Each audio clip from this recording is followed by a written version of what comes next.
નમસ્કાર દર્શક મિત્રો, જનાર્પણ ન્યૂઝમાં આપનું સ્વાગત છે।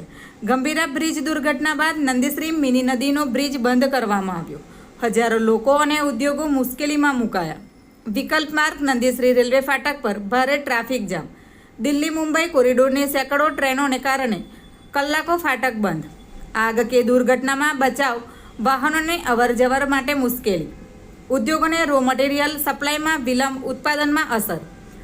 જર્જરિત બ્રિજના સ્થાને નવો બ્રિજ અને ઓવરબ્રિજની માંગ ઉઠી। Bureau report, જનાર્પણ news. આવા જ નવા સમાચાર જોવા માટે જોડાઈને રહો જનાર્પણ ન્યૂઝ સાથે। અમારી ચેનલને લાઇક કરો, શેર કરો, સબસ્ક્રાઇબ કરો। ધન્યવાદ।